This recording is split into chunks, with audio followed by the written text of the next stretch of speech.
다시 모든 것이 되소서, 오늘 말씀의 제목입니다. 얼마 전 어떤 성도께서 믿음의 시집을 선물해 주셨습니다. 거기에 존 쿠생이라는 17세기 신앙의 선배가 지은 그런 시가 담겨져 있었습니다. 저의 모든 것이 되소서라는 시입니다. 내용이 이렇습니다. 주님, 제 눈에 빛이 되소서, 제 귀에 음악이 되소서, 제 혀에 맛이 되소서, 제 마음에 만족이 되소서, 낮에 해가 되소서, 제 식탁에 음식이 되소서, 밤에 안식이 되소서, 제 몸에 옷이 되소서, 모든 어려울 때 도움이 되소서. 처음에는 이 시가 식구마다 참 좋았습니다. 어구가 마음에 새겨지는 듯 했습니다. 그런데 한 번 읽고 두 번 읽고 생각해 보니까 이 시가 쉬운 시가 아니었습니다. 자기 자신과 환경에 대해서 지독하게 절망을 경험한 사람의 고백 아니겠습니까? 우리는 오감이 있습니다. 어느 때 먹고 싶지 않고 듣고 싶지 않고 힘들고 어렵습니까? 환난과 어려움 때에, 낙심과 절망의 때에, 심지어는 낮의 때, 식탁, 즐거운 시간이죠. 밤, 이 모든 것들이 고역인 거예요. 환경과 상황이 두렵고 낙심했다라는 것입니다. 그러니까 전적으로 도와달라, 그런 간구 아니겠습니까?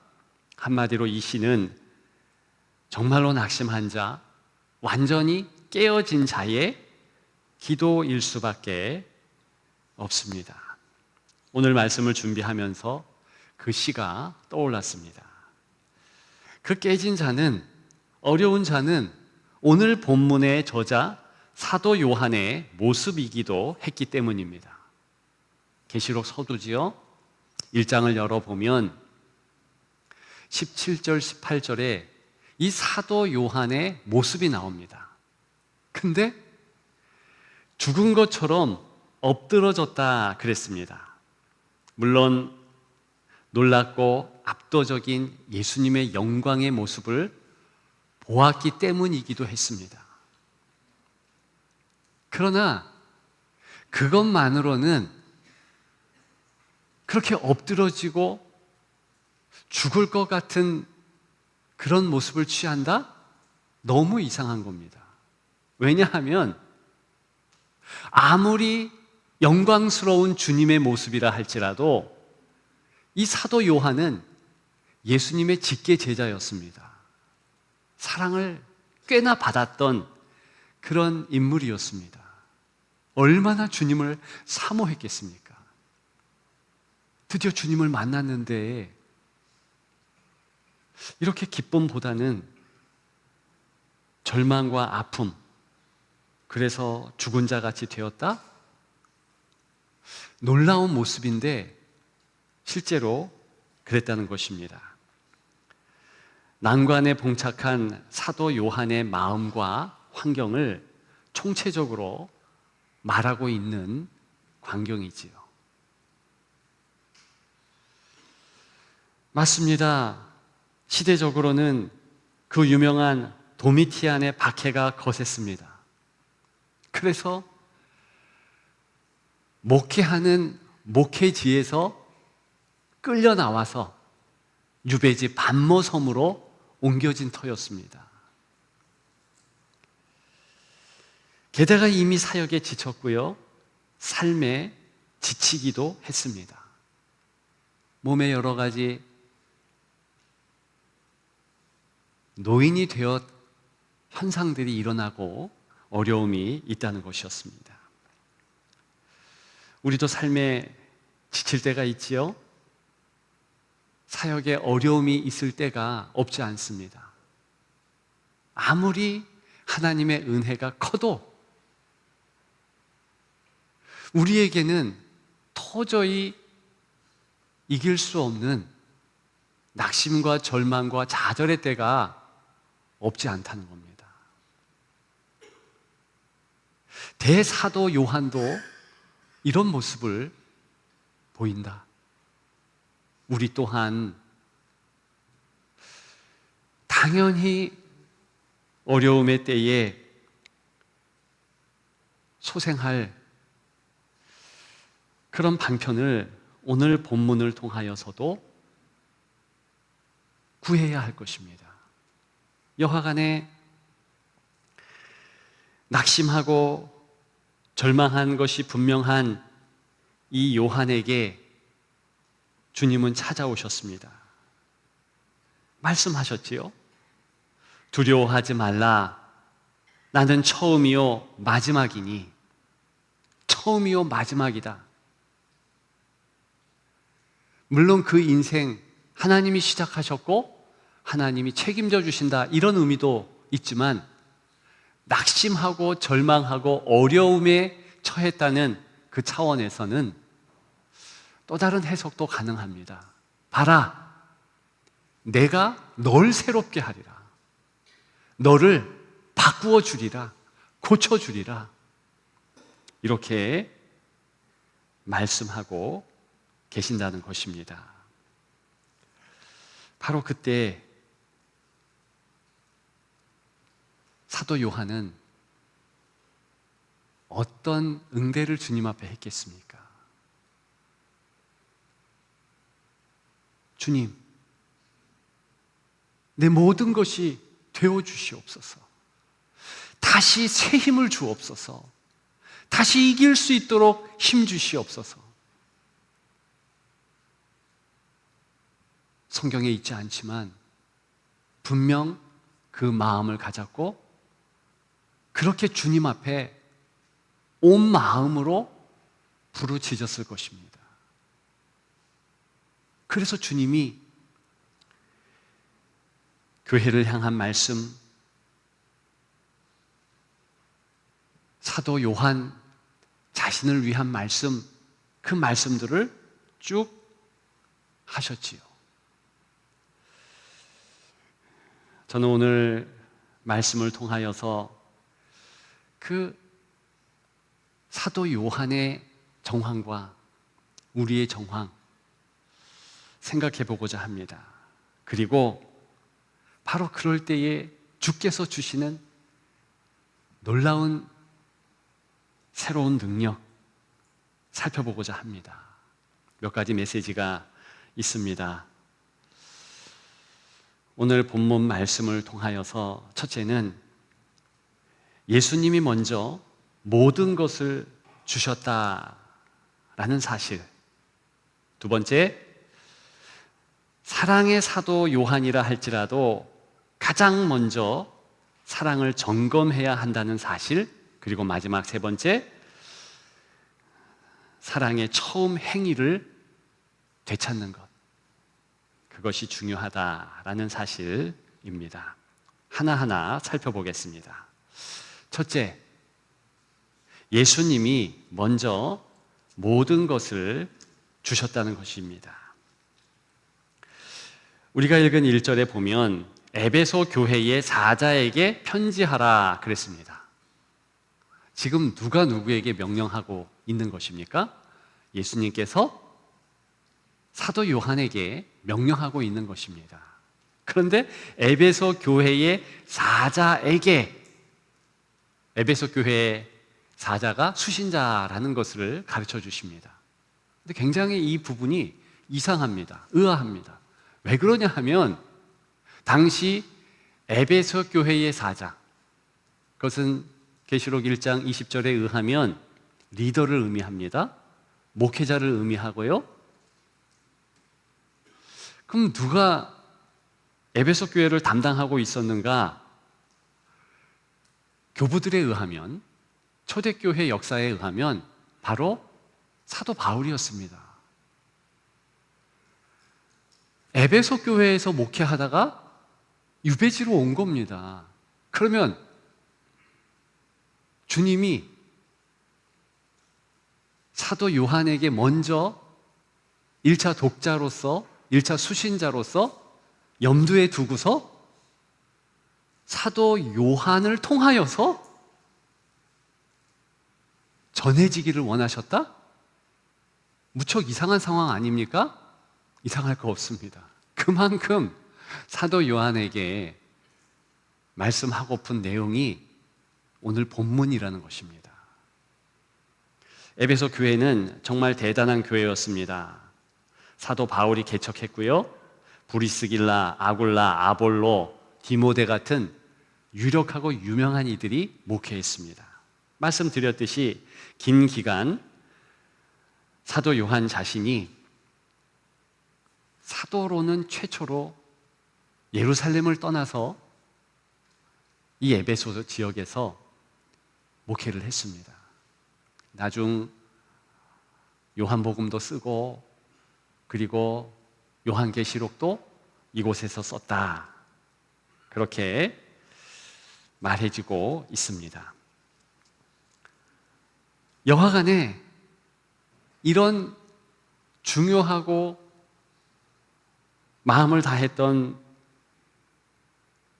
사도 요한의 목회지 에베소 교회, 훌륭했고 괜찮았지만 바로 그곳에서 낙심했고 절망했고 목회의 어려움 또한 경험했다는 것입니다. 그래서 반모섬에 왔을 때는 만감이 교차했습니다. 우리 또한 그럴 때가 있습니다. 내가 사랑하는 곳, 내가 정말 마음을 두는 가정, 직장, 바로 그곳이 한편으로는 나를 또한 무척 힘들게 하는 곳임에 분명합니다. 지치지요, 어렵지요, 힘들지요. 바로 그때 그런 힘들고 어려운 정황 가운데서 오늘 본문이 이제 기록되고 있는 것입니다. 저와 여러분들에게 또한 그 어려운 상황 가운데서도 선포되고 있다, 이렇게 여기시면 되겠습니다. 주님의 모습이 예사롭지 않습니다. 오른손에 있는 7뼈를 붙잡고 7 금촛대 사이를 거니시는 이가 그랬습니다. 역시 계시록 1장 20절에 의하면 7 금촛대는 7 교회입니다. 7이라는 숫자는 온전수, 완전수, 모든 교회 말하고 있습니다. 그러면 예수님은 지금 어디에 있다는 것입니까? 교회 사이에, 교회 가운데 있다라는 것입니다. 종종 요한계시록을 참 많은 이단들이 유혹의 도구로 사용합니다. 교인들 힘들게 하는 거예요. 그런데 이 시간을 빌어서 담대하십시오. 그 이단들이 요한계시록으로 장난치는 것은 정말 잘못된 것입니다. 교회를 사랑하시는 주님께서 교인들을 세워주시고 지켜주시고 사랑하시기 위하여서 교회 가운데 계신 분이 말씀하시는 겁니다. 어찌 교인을 힘들게 하고 교인을 어렵게 하는 요한계시록이 될 수가 있겠습니까?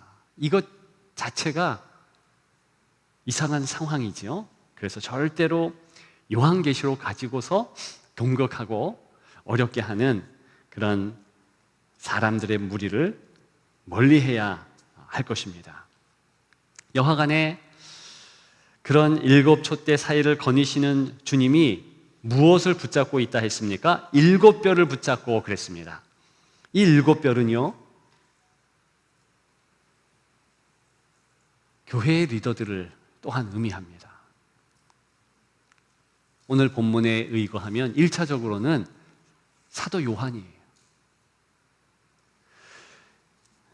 붙잡았다라는 이 단어를 좀 생각해 보고 싶은데요, 그냥 붙잡은 것이 아니라 꽉 잡았다. 놓치지 않는다. 그런 어감입니다. 이 헬라어 단어를요, 사도행전 3장에서는 아주 귀한 단어로 사용했는데요. 태어날 때부터 일어날 수 없는 자가 고침을 받습니다. 오늘 주인공격인 사도 요한과 베드로가 기도하러 갈 때에 이제 일어날 수 없는 앉아서만 생활하는 이에게 예수 그리스도의 이름으로 고쳤습니다. 주 예수 이름으로 명하노니 일어나라. 은과 금은 없지만 이러면서 고침을 주었고, 그 다음에 11절에 보니까 나은 사람이 베드로와 요한을 붙잡았습니다. 어디 가지 못하고 너무 감사합니다 하면서 붙잡았는데, 오늘 본문에 붙잡았다라는 동일한 동사를 썼습니다. 이것을 영어 성경에는 꽉 붙잡았다, 이걸 아예 강조를 합니다.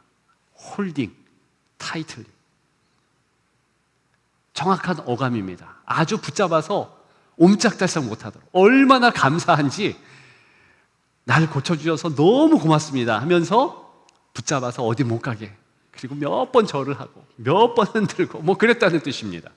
오늘 본문은 그 정도보다 더 붙잡는 거예요. 왜 그러냐 하면 주님께서 오른손에 있는, 그랬어요. 즉 오른손으로 이 사도 요한을 붙잡았다, 리더들을 붙잡았다, 성도들을 붙잡았다, 그 뜻이기 때문입니다.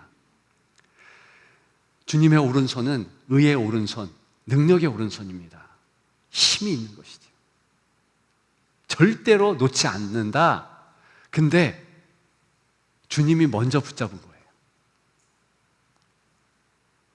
사도 요한이 도와주세요 하면서 주님을 붙잡은 것이 아니라 먼저 붙잡았다라는 것을 보여주시는 겁니다. 봐라, 내가 너를 붙잡고 있다. 네가 그렇게 힘들어하는 교회 가운데에서 함께 있다.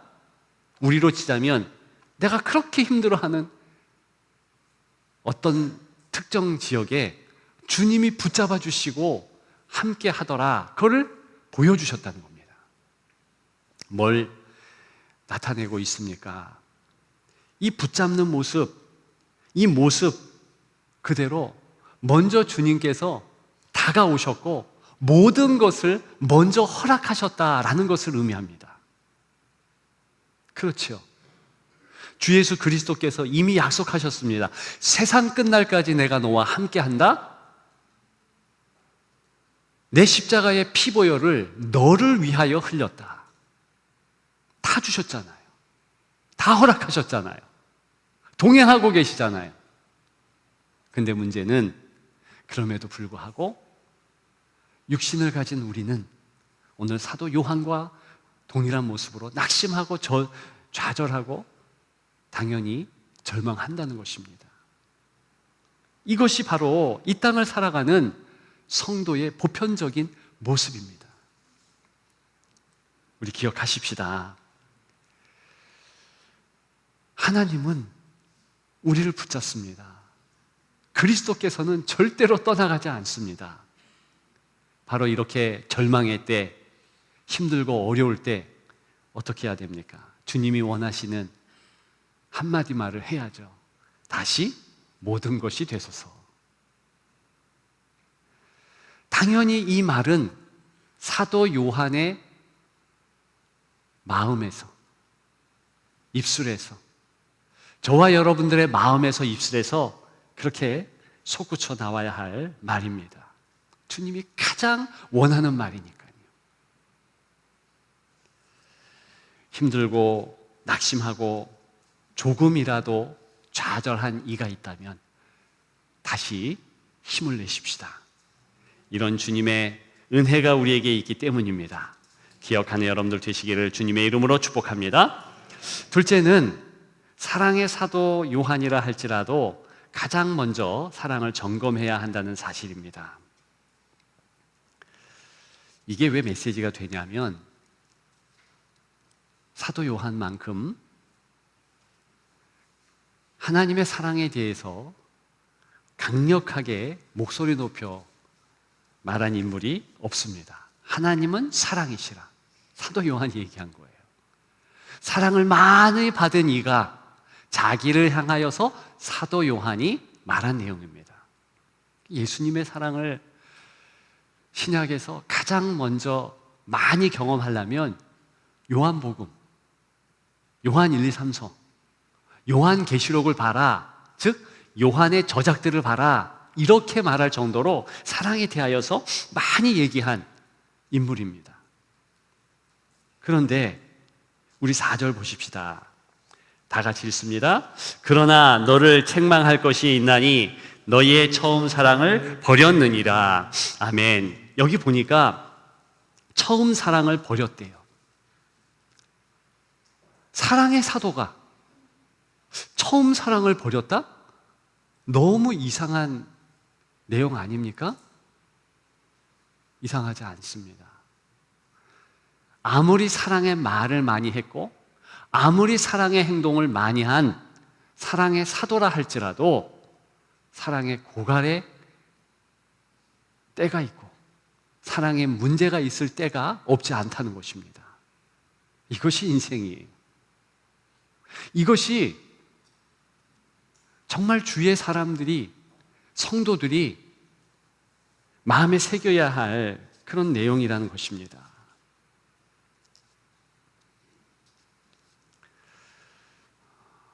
사도 요한이 주의 일을 감당하면서 크고 작은 어려움들을 이제 헤쳐서 나아갔습니다.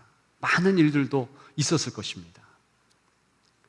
근데 우리 생각에는 넉넉히 이 길이라 그렇게 확신할 수 있지요. 생각할 수 있지요. 실제로 누가 보더라도 완벽하고 온전하게 모든 일들을 감당했으리라 확신합니다.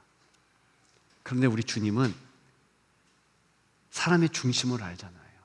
모든 것을 다 아시잖아요. 다른 것 확인하는 것이 아니라 바로 그 사랑의 사도 요한의 마음 중심에 있는 요한의 사랑을 확인했다는 것입니다. 처음 사랑을 버렸노라. 이때 처음이라는 헬라어 단어는 프로포스라는 단어인데요. 시간적으로 옛, 처음 그런 의미도 있지만 더 앞서서 더 큰 의미는요. 우선순위에 가장 중요한, 가장 으뜸되는 이런 뜻입니다. 그러면 사랑의 사도라 할지라도 어느 때는 으뜸되는 사랑을 슬며시 뒷순위로 여겼을 때가 있고 사랑을 행하지 못할 때가 없지 않다는 것입니다. 저는 실제로 가능하리라 봅니다. 교회 일을 하다가 아무리 훌륭한 목회자, 아무리 훌륭한 리더라 할지라도요, 때에 따라서는 매너리즘이 생기게 됩니다. 때에 따라서는 원명과 불평이 앞서게 됩니다. 이게 원해서가 아니라 자연스럽게 그게 된다는 것입니다. 사도 요한도 인간이므로 그런 가능성이 있었지요. 실제로 교부들의 증언에 의하면 말년에 갑자기 닥친 여러 가지 고난 때문에 이 사도 요한은 힘들고 어렵고 웃는 때보다는 우는 때가 많았고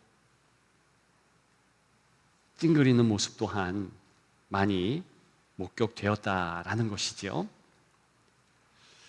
우리 주님께서 저와 여러분들의 무엇을 확인하고 싶으신가? 처음부터 끝까지 우리의 사랑입니다. 우리는 때로는 하나님 앞에 내가 이런 업적을 이루었습니다. 그것이 자랑이고, 그것이 감격이고, 그것이 기쁨일 수 있지만, 주님은 그렇지 않다라는 것이 오늘 본문 아닙니까? 그렇다고 해서 사도 요한의 잘한 일, 그것을 그저 비난하고 나무라는 것은 아닙니다. 사랑 없기 때문에 너가 행한 일들이 다 무효다, 아무것도 아니다, 그렇게 말하는 것은 절대로 아닙니다. 왜 그러냐 하면 2절에 내가 네 행위와 수고와 네 인내를 알고, 이 말을 보게 되면 행위라는 단어, 수고라는 단어, 인내라는 단어가요, 모두 대단한 단어들입니다. 먼저 행위라는 단어, 이 단어는요, 주로 복음서에서 예수님께서 하신 일, 하신 업적을 나타낼 때 주께서 큰 일을 하셨다, 그때 사용했던 단어입니다. 그리고 요한이 가장 즐겨 썼던 단어였습니다. 그래서 요한복음에만 24번 나오고요, 요한계시록에 19번, 요한 1, 2, 3서 5번. 그러니까 이 행위라는 단어는요, 엄청난 일을 했다, 엄청난 업적, 그것을 나타냈는데, 바로 그 단어를 예수님이 사용하시면서 요한에게 칭찬했다는 거예요. 너 나와 같은 큰 일을 했다? 내가 행한 업적만한 대단한 일을 했다라는 칭찬이지요. 거기에 더해서 수고했다라는 것입니다. 이때 수고는요, 그냥 땀 흘리는 수고 정도가 아니에요. 피를 철철 흘리는 수고입니다. 예수님이 그런 수고를 겟세마네에서 하셨습니다. 땀방울이 핏방울이 되는 그 수고, 우리를 위한, 인류를 위한 기도의 수고를 하셨잖아요. 거기에 버금할 만한 수고를 사도 요한이 했다, 주님이 인정하시는 겁니다. 왜? 피 흘리는 수고를 의미하는 단어니까. 게다가요, 인내했다 그랬어요. 이 인내는요, 엄청나게 견딘 겁니다. 그리고 소망의 인내를 나타내요. 이 자체, 행위, 수고, 인내, 주님의 놀라운 인정, 너 대단하다, 그런 정서가 담겨져 있는 단어들이란 겁니다. 그래서 너 잘했다, 정말 잘했는데 한 가지 기억하자, 한 가지 좀 개선하자, 그 뜻으로 말하고 있는 것입니다. 저는 확신합니다. 사도 요한이 되었든 우리가 되었든 요것 한 가지만 우리가 주목하고 요것 한 가지만 마음을 두면 우리는 다시 모든 것 되시는 주님을 경험할 수 있습니다. 승리할 수 있습니다. 바로 사랑이지요. 어떤 일을 행했을 때 우리가 그 일에 대해서 평가를 합니다. 얼마 전에 행복한 초대를 했습니다. 당연히 저 개인적으로도 평가했고 교역자 모여서도 평가하고 그러지 않습니까? 그러면 그런 일의 평가가 어느 때는 찜찜함으로 남을 때가 있습니다. 왜? 원망과 불평이 생길 수 있잖아요. 왜 누구는 전도를 이렇게도 안 했을까? 왜 이 부서는 이렇게 움직였을까? 다 평가잖아요. 그런데 자신에 대한 평가, 남에 대한 평가, 가장 큰 평가는 뭐냐면 사랑으로 했니? 지금 사랑이 남았니? 사랑할 마음이 생겼니? 이겁니다. 이게 없다면 도대체 누가 기뻐할 업적입니까? 누가 기뻐할 일입니까? 주님이 기뻐할 업적이 아닌 거예요. 찜찜하게 그래 잘했어. 하지만 이렇게 책망을 동반할 수밖에 없는 것입니다. 근데요, 이것은 누구라 할지라도 비슷하게 실수하는 부분입니다. 오죽했으면 사도 요한도 그랬을까? 우리 다시 기억하십시다. 우리가 어떤 일이 있다손 쳐도 그 일 때문에 내 사랑이 희석되고, 그것 때문에 남들을 향한 사랑, 자녀 세대를 향한 사랑, 뭐 이런 것들이 적어지지 않기를. 우리 가정에서도 마찬가지입니다. 믿음의 부모는 어떻게 해야 합니까? 중간고사를 봤어요. 기말고사를 봤어요. 신경 쓴 대로 자녀가 잘 성적이 나와주면 좋은데 잘 안 나왔습니다. 어떻게 해야 할까요? 뭐 좀 화를 내도 괜찮을 것입니다. 뭐 그것 자체가 잘못한 건 아니잖아요. 그런데 그것 때문에 내 마음에 아이를 향한 심한 증오심, 그리고 그 아이가 또한 부모를 향한 실망감, 증오심, 이런 것들이 있다면 이거 안 되는 거잖아요. 근데 왜 우리는 그렇게 살고 있는 것입니까?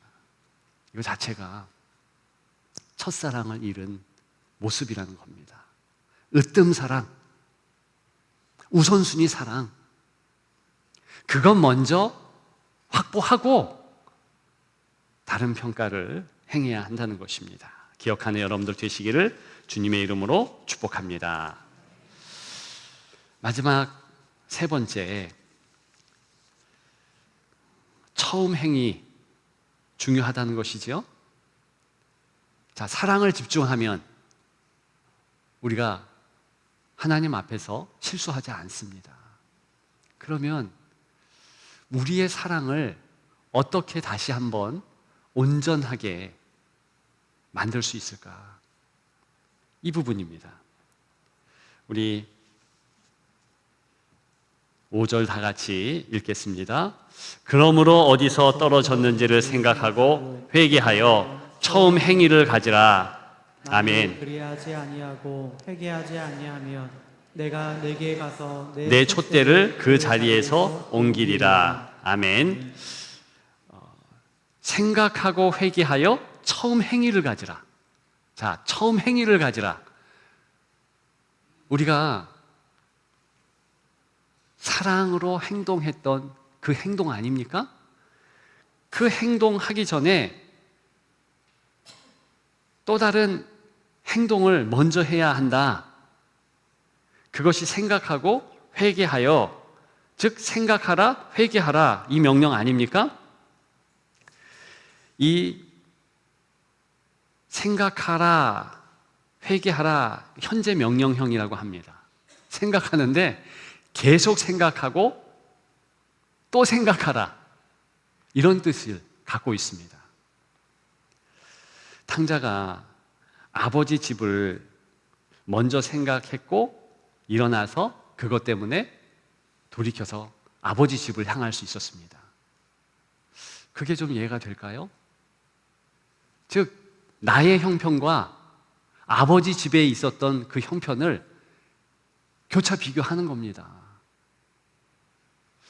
우리의 현실로 보자면 내가 정말 하나님을 사랑해서 그때의 예배 드리는 것, 지금의 예배 생각해 보는 겁니다.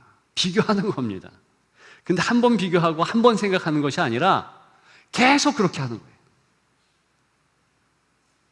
즉, 우리가 살아가고 있는 이 신앙생활에 기준점이 있어야 된다는 겁니다. 그 기준점이 내가 최고로 하나님을 사랑했을 때, 내가 최고로 그 사랑으로 말미암아 형제 자매들을 섬겼을 때 그때의 그 모습, 그게 기준점이 돼야 하고 그것을 지금과 비교하면서 끊임없이 생각해야 한다는 것입니다. 그러면서 회개하라. 이 회개는요, 그저 우리 마음에 내가 잘못했다 그런 느낌 정도가 아니에요. 완전 돌이킨다 그런 뜻입니다. 태도와 행동을 바꾼다 그런 의미를 갖고 있습니다. 탕자로 비교하자면 탕자가 비교했죠.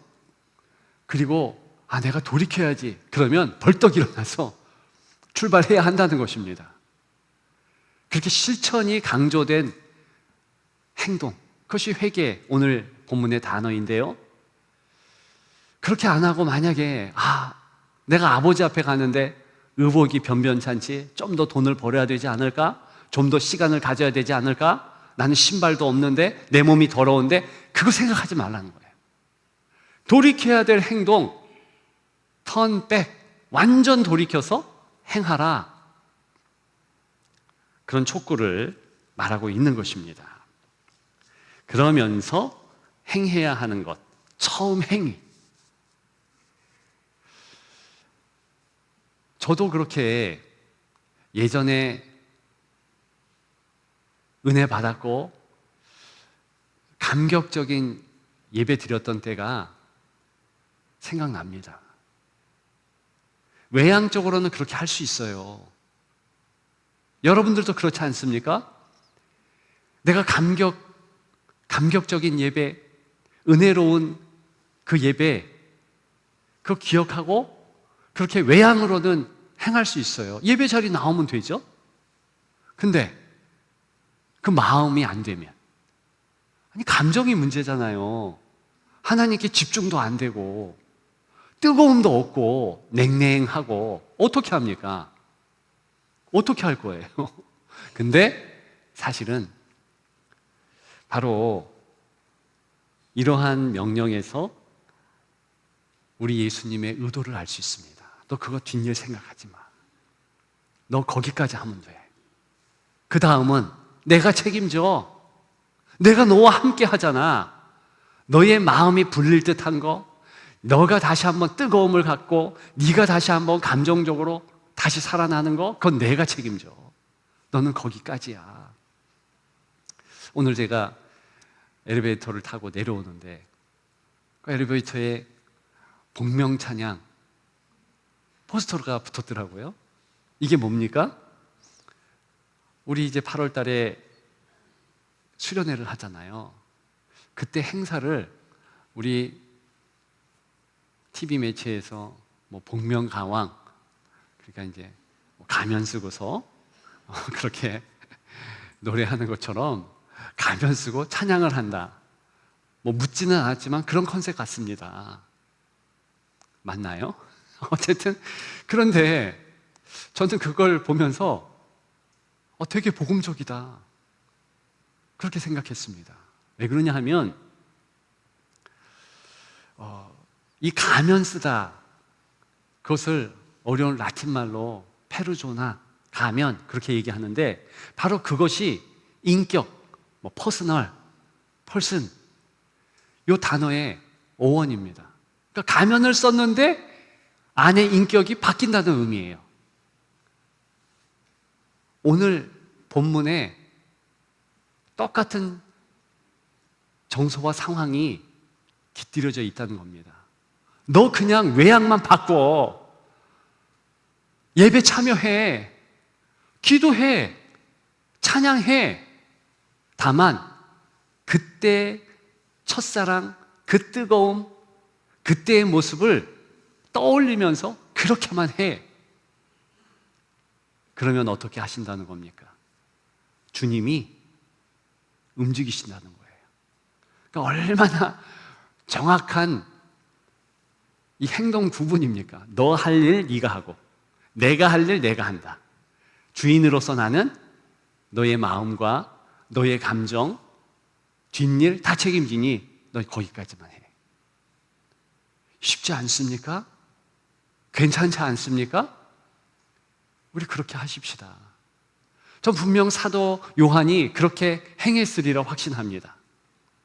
그런 정황들이 계속 나오거든요. 그래서 승리했다. 이것이 초대교회사 역사 아닙니까? 우리가 인생을 살아가면서 우리 또한 그러한 아름다운 우리의 족적을 남겨야 되지 않겠습니까? 그러려면 행동하면 됩니다. 첫 행위. 내가 주님을 만나고 내가 주님의 은혜에 겨워서 어떤 예배를 드렸고 내가 어떻게 행동했는가 그것을 따라하는 겁니다. 저는 7월과 8월이 그런 행동 적기라 확신합니다. 자녀 세대에 이제 캠프도 수련회도 성경학교도 한번 이렇게 같이 오셔서 참여하십시오. 은근슬쩍 기도하십시오. 새벽 기도도 드려보십시오. 다시 깨셔서 집중하십시오. 반드시 하나님께서 역사하시고 인도해 주실 줄 믿습니다. 이제 우리 차례지요. 다시 모든 것이 되소서. 제 눈에 빛이 되시고 혀의 맛이 되시고 마음의 만족이 되시고 낮에 해가 되시고 식탁의 음식이 되시고 밤의 안식이 되시고 몸의 옷이 되옵소서. 어려울 때 모든 도움이 되옵소서. 이렇게 기도하시면서 7월과 8월 여러분들이 꼭 있어야 할 기도의 자리, 예배의 자리에 꼭 있는 그런 여러분들이 되기를 주님의 이름으로 축복합니다. 축복합니다.